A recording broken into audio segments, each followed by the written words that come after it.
Imagine someone comes to you, maybe eyes bright, radiating this profound calm, and they declare, I've done it. I found true peace. All suffering is gone. How do you react? I mean, do you instantly believe them? Or do you find yourself thinking, well, what does that actually mean? How would you even, check that? Welcome to the deep dive. Today, we're tackling exactly that kind of question. We're plunging into an ancient Buddhist scripture, the Chavisodhanasuttaṃ. And this isn't just like an old text. It's a fascinating, almost forensic framework for looking closely at claims of spiritual liberation. And maybe even more broadly, it's a kind of step-by-step blueprint for profound inner purification. So our mission today is to unpack the very specific criteria laid out in the sutta. We want to help you understand not just what a truly liberated mind is, according to this ancient wisdom, but really crucially, how someone might genuinely reach that state. It's all about telling the difference between, real insight and just saying the words.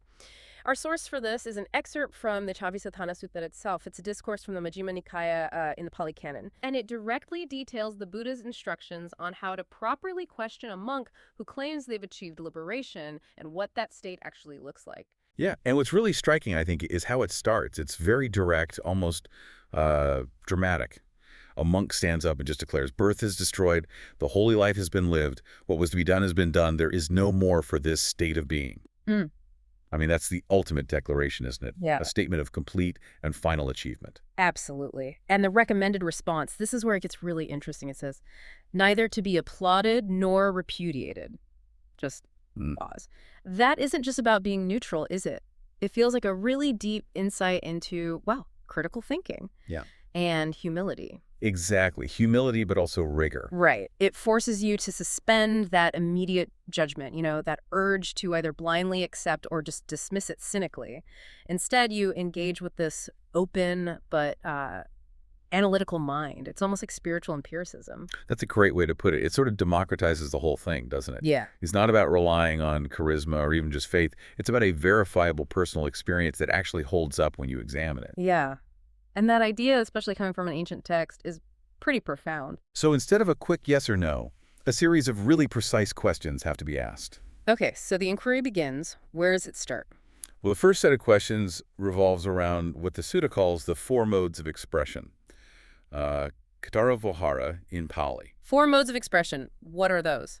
They're the fundamental ways we interact with reality. So what is seen, what is heard, what is sensed, which covers smell, taste, touch, say, and finally what is cognized, which is our mental stuff, our thoughts, mental objects. Okay, so seeing, hearing, sensing, thinking, pretty fundamental. Right.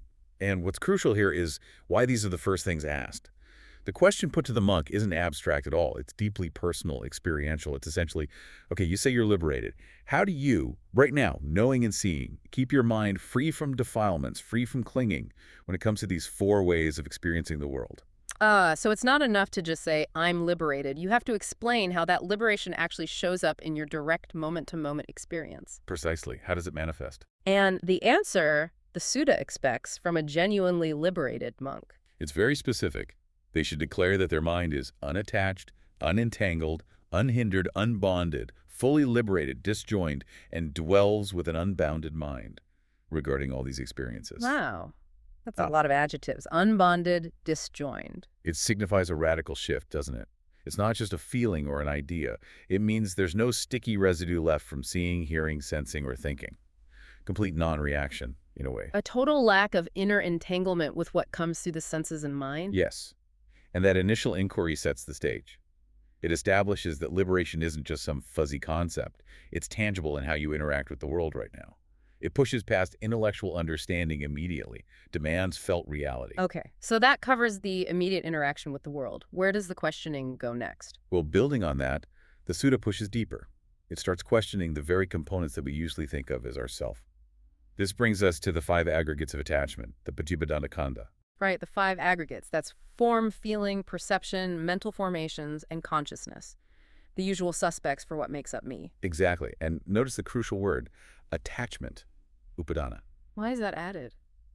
Because these 5 are the constantly changing processes that we mistakenly grab onto, cling to, and identify as a solid, lasting self. That clinging, that upadana, is seen as the root of suffering. Got it. So the question then becomes, How do you, knowing and seeing, liberate your mind from defilements, those mental pollutants, greed, hatred, delusion, without clinging, specifically in relation to these 5 aggregates of attachment?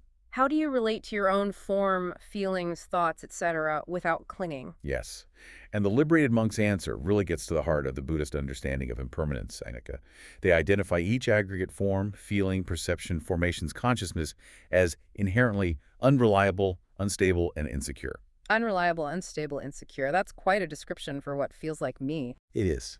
And they state that liberation comes from knowing, truly knowing, their exhaustion, fading away, cessation, relinquishment, and abandonment. So it's like seeing these 5 streams of experience are just flowing, constantly changing, and realizing there's no fixed self there to hold on to. Exactly. A radical non-identification. You see them arise and pass away without getting hooked. Okay, that's deep. Does it go even deeper? Oh, yes. The sutta then asks about the 6 elements, or chadatuyo: earth, water, fire, air, space, and consciousness. The fundamental building blocks of, well, everything. Pretty much. And the monk's answer here is that they perceive these elements as not self. Critically, they don't see the self as depending on them, or them depending on a self. So detachment not just from personal experience, but from the very fabric of existence. That's the idea. It's seeing all phenomena as empty of any fixed, enduring essence, or anatta, not self. Profound detachment. And there's one more layer of questioning in this section, right, about the senses. Correct. The final part tackles our direct sensory experience. The 6 internal and external sense bases. That's eyes and forms, ears and sounds, nose and smells, tongue and tastes, body and touches, and the mind and mental objects are thoughts and ideas. So the whole apparatus of how we perceive the world. Exactly. And the focus here shifts slightly. It's about freedom from desire, passion, delight, craving, and underlying tendencies connected to these sense contacts. So it's not about not seeing or hearing. No, not at all. It's about the reaction. The liberated mind doesn't get caught up in the wanting or not wanting that usually arises from sense experience. Like seeing a delicious cake but not having that automatic craving ignite. Or hearing criticism without the immediate flare of anger. Precisely. It's purifying the mind's response so that contact happens. But no unwholesome states, no defilements arise from it. The chain reaction is broken. Okay, so that covers the what a liberated mind is like in relation to reality. But you mentioned the city also explains the how. Yes, absolutely. After establishing the characteristics of the liberated state through these questions, the monk then explains the path they took to get there. It's a fascinating account of the journey. How does it start? It starts, according to the text, with a person as a householder, ignorant, agarya bhuto samano avidasu. Just an ordinary person, basically. They hear the Dhamma, the teachings, maybe from the Buddha or a disciple. Faith arises. And then comes a crucial realization. They see household life as a confining, dusty path, full of distractions and hindrances to deeper practice. So they decide to leave it behind. Yes, they renounce, they shave their head and beard, put on the saffron robes, the symbols of homelessness, and go forth. They enter the monastic life. And that's the beginning of the actual training. It is, and it starts foundationally with ethical conduct, Sila. The sutta is very detailed here. The monk recounts systematically abandoning harmful actions. Things like killing, stealing, any sexual misconduct, lying, divisive speech. Gossip, slander. Right. And harsh speech, idle chatter, all the ways speech can be unwholesome. And instead, they cultivate the opposites. Exactly. Compassion instead of harming, truthfulness instead of lying, trustworthiness, using speech to harmonize people, speaking pleasantly, and making sure speech is timely and meaningful. So a complete ethical overhaul, inside and out. It's the bedrock. But the renunciations go much further. The sutta lists quite a few austerities and practices. Like what? Give us a sense of it. Well, abandoning things related to livelihood, like involvement in seed and plant growth, eating only 1 meal a day before noon, abstaining from dancing, singing, music, and other entertainment. No Netflix then. Definitely not. Also avoiding adornments, garlands, perfumes, cosmetics. No high or luxurious beds. It sounds like stripping away everything non-essential. That's exactly it. And more. Not accepting gold or silver, not accepting raw grains or meat, no accepting women or girls or slaves or various animals like goats, sheep, chickens, pigs, elephants, cattle. It's a radical letting go of worldly possessions and entanglements. Completely. No dealing in land, acting as a messenger, no buying or selling, avoiding cheating with scales or measures, no bribery, deception, or fraud, no violence, killing, imprisoning, robbery. It's exhaustive. Wow, it really paints a picture of profound simplicity, a deliberate stepping back. It's a systematic cutting off of avenues for craving and clinging. Every single one of these renunciations frees up the mind, removes distractions, cuts dependencies. It's strategic. And the simplicity extends even to basic needs. Yes. The monk describes being content with basic robes to protect the body and alms food to satisfy the stomach. Just enough. There's a beautiful simile, like a bird that flies carrying only its wings, the monk carries only what's absolutely necessary. That image really conveys the lightness, the lack of burden. It does. And this deep contentment is a practice in itself. So ethical conduct, radical simplicity. What's next on the path? Then comes rigorous training of the mind itself, starting with sense restraint. Indriya Savara. Guarding the sense doors, right? Exactly. The monk explains that when seeing, hearing, smelling, tasting, touching, or thinking, they don't grasp at the signs or details that could lead to unwholesome states. What does not grasping at signs or details mean in practice? It means not letting the mind get swept away by the immediate impression. Like seeing an attractive person and not immediately letting desire or commentary flood the mind, or hearing an unpleasant sound and not letting aversion take over. It's about guarding the sense faculties to prevent states like covetousness or distress from arising because of that sensory input. Filtering out the mental noise, maybe? Preventing the automatic reactions? That's a good way to think about it. Learning to observe the input without getting pulled into the usual stories and reactions. It's subtle, but very powerful. I can imagine that requires incredible awareness. It does. And that leads directly to the next step, cultivating mindfulness and clear comprehension. Sati Sampajanya. Being fully present and aware in everything. Literally everything. The Siddha lists that. Being fully aware when walking, standing, sitting, lying down, speaking, remaining silent, eating, drinking, chewing, tasting, even urinating and defecating. Wow. Every single moment. Every moment becomes an opportunity for practice, for bringing awareness to what's happening, physically and mentally, without judgment. Yeah. Extending limbs, contracting limbs, wearing robes. Total mindfulness. Okay. So sila, contentment, sense restraint, constant mindfulness. What prepares the monk for deep meditation? With this strong foundation, the monk then seeks solitude. Secluded places are recommended. Forests, under trees, mountains, caves, charnel grounds, open air, even just a heap of straw. Places away from distraction. Getting away from the hustle and bustle. Right. And there, sitting in a meditation, they work on actively abandoning the 5 hindrances. These are the main obstacles to concentration. What are the 5? Sensual desire, kamachanda, ill will or malice, bhayapada, sloth and torpor, dinamita, which is like mental dullness and physical lethargy, restlessness and remorse, uddhaka kukuka, that agitated, worried mind. And finally, skeptical doubt, vicikiccha, uncertainty about the path or the practice. So systematically clearing the mind of these major roadblocks. Yes, Yeah. purifying the mind. And as these hindrances subside, the mind naturally becomes more concentrated and clear. This leads to the possibility of attaining the jhanas, the meditative absorptions. Ah, the jhanas. These are states of deep concentration. Very deep. The sutta describes progressing through 4 distinct stages, or jhanas.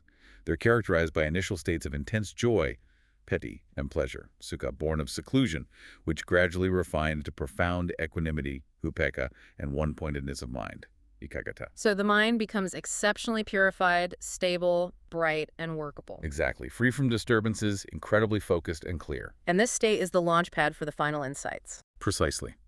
This intense purification and concentration create the perfect conditions for wisdom to arise. This leads to the final part, the fruits of liberation. The payoff, so to speak. You could say that. The Sutta explains that this utterly purified, concentrated mind is then directed towards the knowledge of the destruction of defilements, savana kayinar. The knowledge that the deep-seated mental pollutants are gone. Yes, and crucially, the monk then directly comprehends the 4 noble truths. Not just intellectually understanding them, but seeing them. Exactly. A profound, direct, experiential insight.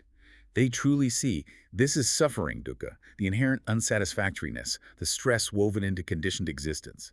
They see this is the origin of suffering, samudaya, pinpointing craving and attachment as the root cause. They see this is the cessation of suffering, nirodha, the real possibility of ending it completely, nirvana. And they see this is the path to the cessation of suffering, the noble eightfold path they've just been practicing. It's like the whole picture snaps into focus. A complete diagnosis and cure seen directly. Yes. And alongside that, they also directly understand the defilements, the asavas themselves. What are the main ones mentioned? The text highlights three key ones. The defilement of sensual desire, kamasava. The defilement of becoming, or existence, vasava. The drive for continued existence in some form, and the defilement of ignorance, avijjasava, the fundamental misunderstanding of reality.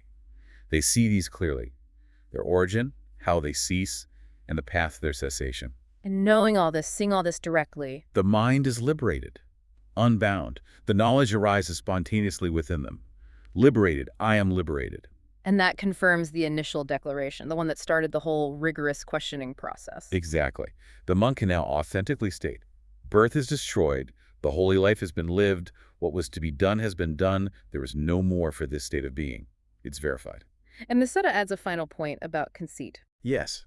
It concludes that for such a fully liberated person, the ego-making, possessiveness, and underlying tendencies of conceit relating to their own body and mind and all external things are completely, utterly uprooted.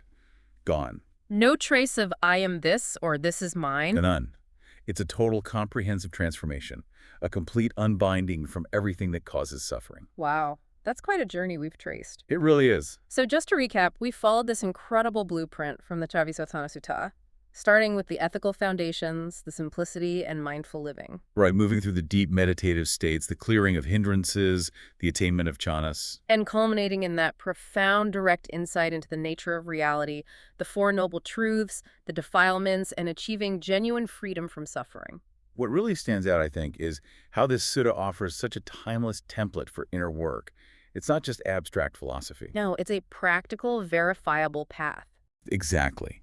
A blueprint for deep understanding that really goes beyond just belief or dogma.